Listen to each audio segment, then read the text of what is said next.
Bismillahirrahmanirrahim. Bismillahirrahmanirrahim. Assalamualaikum warahmatullahi wabarakatuh.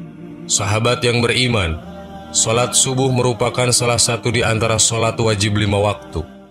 Salat subuh didirikan saat menjelang fajar di mana orang sedang enak-enaknya untuk tidur. Karenanya banyak orang yang mengalami banyak godaan untuk mendirikan salat subuh, sehingga tidak sedikit umat muslim yang lalai untuk menunaikan ibadah salat subuh dan memilih untuk melanjutkan tidurnya ketimbang untuk bangun dan menjalankan salat. Karena itu, Nabi Muhammad SAW menghususkan salat subuh mulia dengan keistimewaan tunggal. Salat subuh bahkan memiliki sifat-sifat yang tidak pernah ada pada salat-salat lainnya. Saking istimewanya, Nabi Muhammad SAW bahkan sampai mendoakan umatnya yang mengerjakan salat subuh. Dalam sebuah hadis, Nabi Muhammad SAW bersabda, "Ya Allah, berkahilah umatku selama mereka senang bangun subuh." Hadis riwayat Tirmizi, Abu Daud, Ahmad, dan Ibnu Majah. Salat subuh juga turut disaksikan oleh para malaikat sebagaimana yang tertulis dalam firman Allah Subhanahu wa Ta'ala. Untuk itu, ketika melaksanakan salat subuh, kita dianjurkan untuk membaca surat panjang. Begitu istimewanya salat subuh, hingga ada bacaan surat pendek yang tidak dianjurkan.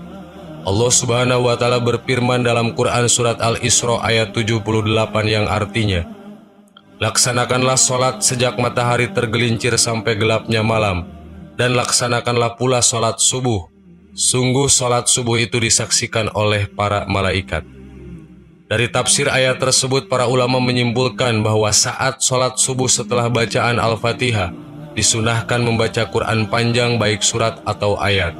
Sangat disayangkan dan tidak dianjurkan membaca surat pendek seperti Al-Ikhlas, Al-Falaq, dan An-Nas, dan surat lain yang berisi ayat pendek.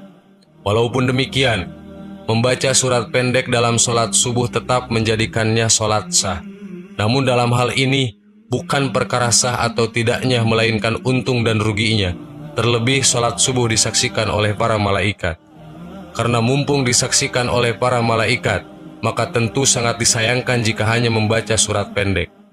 Karena jika semakin banyak huruf yang dibaca saat menunaikan salat subuh yang disaksikan malaikat, maka akan menambah catatan amal kebaikan yang akan disampaikan kepada Allah Subhanahu wa Ta'ala.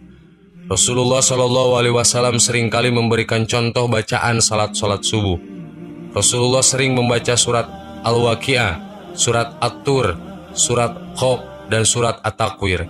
Dari Jabin bin Samurah dia berkata, Rasulullah SAW melakukan salat wajib seperti salat yang kalian lakukan sekarang ini. Akan tetapi terkadang beliau meringankannya.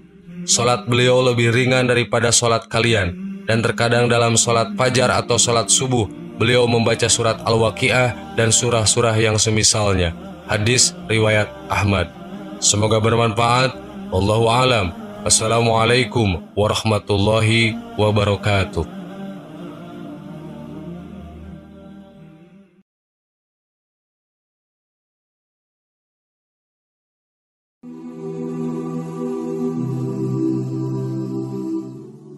Bismillahirrahmanirrahim. Assalamualaikum warahmatullahi wabarakatuh. Sahabat yang beriman, salat wajib sangat dianjurkan untuk dilaksanakan secara berjamaah. Dalam sebuah hadis disebutkan bahwa melaksanakan salat wajib secara berjamaah akan mendapatkan pahala 27, lebih banyak dibanding salat sendirian. Di antara salat wajib yang sangat dianjurkan sekali untuk dilaksanakan secara berjamaah adalah salat subuh. Banyak sekali hadis yang mendorong untuk melaksanakan salat subuh berjamaah dan menyanjung mereka yang menjaganya. Rasulullah SAW mengetahui waktu subuh adalah waktu yang sulit. Seorang muslim bila dibiarkan begitu saja akan memilih mengistirahatkan dirinya sampai matahari terbit dan meninggalkan salat wajib. Karena itulah Rasulullah SAW menghususkan salat mulia ini dengan keistimewaan tunggal dan sifat-sifat tertentu yang tidak terulang pada salat lainnya. Banyak sekali keutamaan yang didapat di waktu subuh.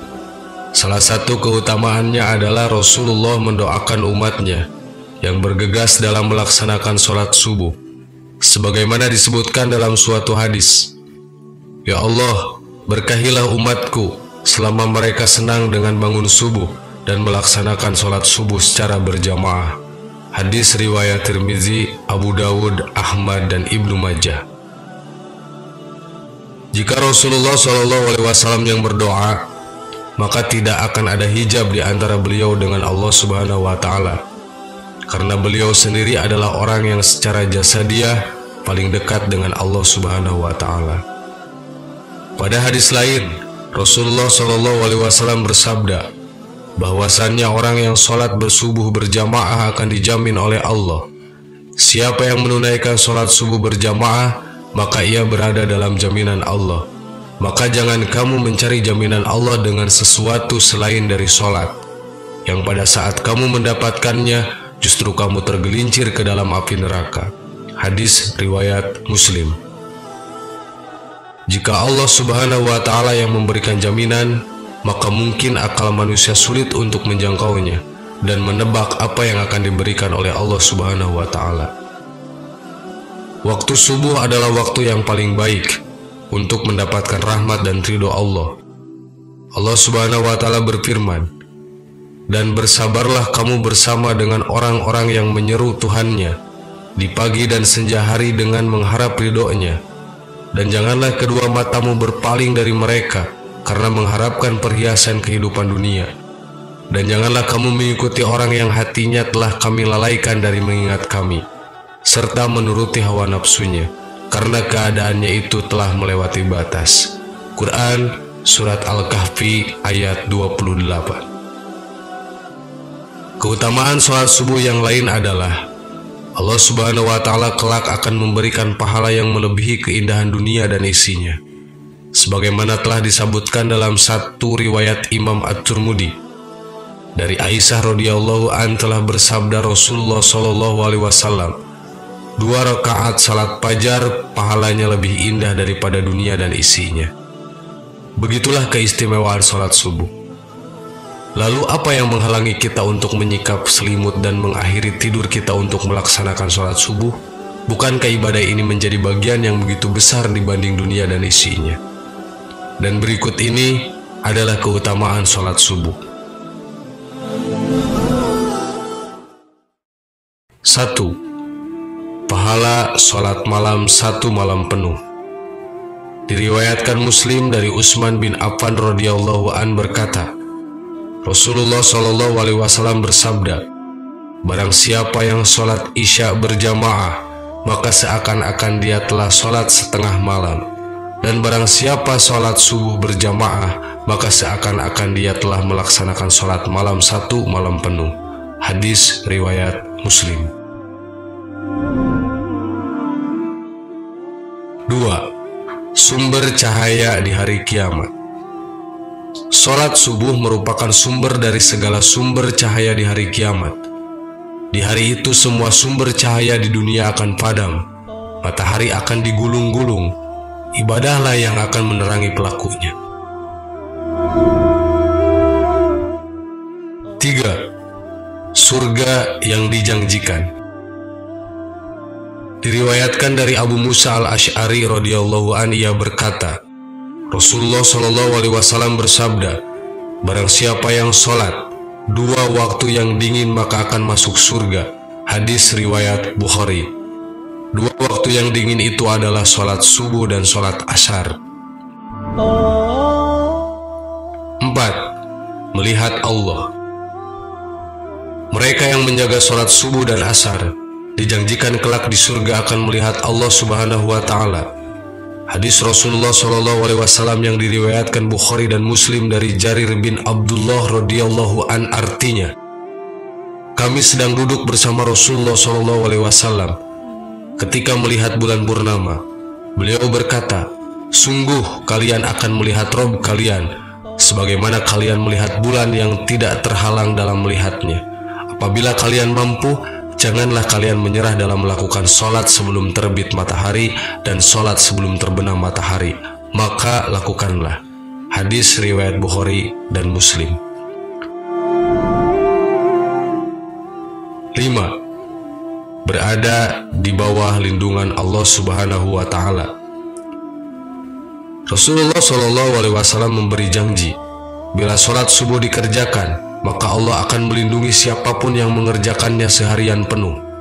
Hadis yang diriwayatkan dari Jundab bin Sufyan, Rasulullah SAW bersabda, barang siapa yang menunaikan sholat subuh, maka ia berada dalam jaminan Allah. Maka jangan coba-coba membuat Allah membuktikan janjinya. Barang siapa yang membunuh orang yang menunaikan sholat subuh, Allah akan menuntutnya, sehingga ia akan membenamkan mukanya ke dalam neraka. Hadis riwayat Muslim, At-Tirmidzi, dan Ibnu Majah. 6. Keselamatan dari siksa neraka. Terbebasnya dari siksa panasnya api neraka merupakan berita yang sangat gembira. Pasti akan berhubungan dengan kemuliaan masuk surga. Pahala ini tentunya hanya berlaku bagi hamba-hamba yang menjalankan sholat subuh secara berjamaah. Bisa kita lihat di hadis ini. Dari Umarrah radhiyallahu an berkata, aku mendengar Rasulullah SAW bersabda, tidak akan masuk neraka seorang yang sholat sebelum terbitnya matahari dan terbenamnya matahari. Hadis riwayat Muslim. Sahabat yang beriman, itulah beberapa keutamaan berjamaah sholat subuh. Semoga Allah Subhanahu wa Ta'ala senantiasa menjadikan kita orang-orang yang mendirikan sholat secara berjamaah. Amin. Wallahu a'lam. Wassalamualaikum warahmatullahi wabarakatuh.